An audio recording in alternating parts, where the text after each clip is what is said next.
So I tried to draw like WLOP, however you pronounce that name, because I have no idea.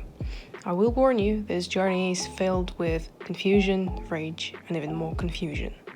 And yes, I drew it 3 times and I failed every time, besides the one time where I abandoned ship and decided to go with my own style and flow, but I kept the concept. I'm already rethinking the entire thumbnail, but alas, that didn't work out very well, so I retreated back to the safety of what I already had. I noticed WLOP used very few number of brushes, mostly a hard texture brush, soft one, and occasionally some smudge tool, although I could be wrong on that end. So here are the brushes that I've used. For anyone who's not using Sai, it's a hard pencil tool with just a little bit of paper texture and your other texture, soft airbrush, and lightly textured blend tool.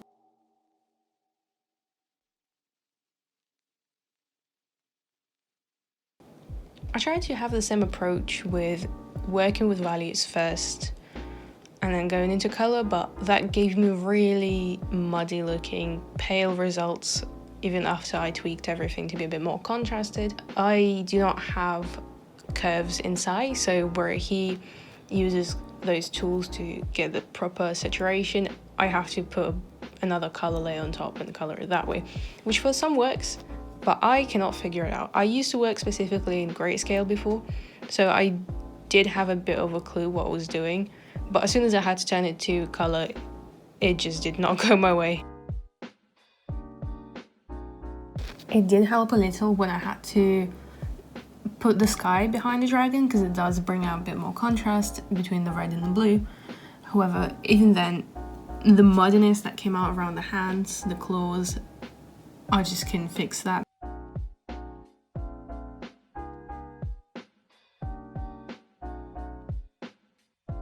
Alright, so that definitely didn't turn out well, or at least as good as expected.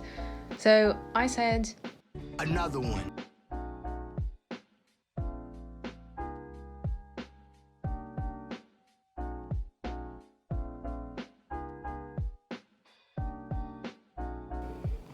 Now I've kept a similar kind of dragon aesthetic with the butterfly, as that was the inspiration from his artwork. I went for a bit of a full body, I suppose, but I didn't really stick to the whole grayscale first. I did try to have more of a textured approach with having the brush fill out the background instead of creating a proper flat layer. It did give a slightly nicer feeling in terms of the shape language, or however you want to put that, but still, I did not like that process at all, and very soon after I kind of gave up and finished up the whole thing with the way I would personally render things. And that shows the importance of workflow, because if you haven't figured your own out, or you're just copying someone, even for just a study, not only does it slow down the way you work, but it also just makes it feel quite uncomfortable. It is a good exercise, I will admit, and it does get you thinking in different ways, but for a casual painting where you're painting for yourself, you should really have your own workflow, and it can be a bit of a process to find it.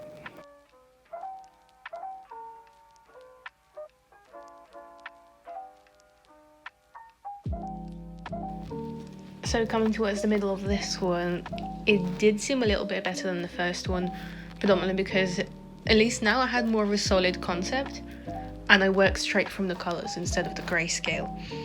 But honestly, as it was going on the whole time, I was just like, I do not want to keep using these brushes and have that kind of texture on top. So instead, I just thought, as soon as the base of this is done, I'll just switch over to my workflow and see if I can fix everything that I didn't like that way.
So that's the complete one.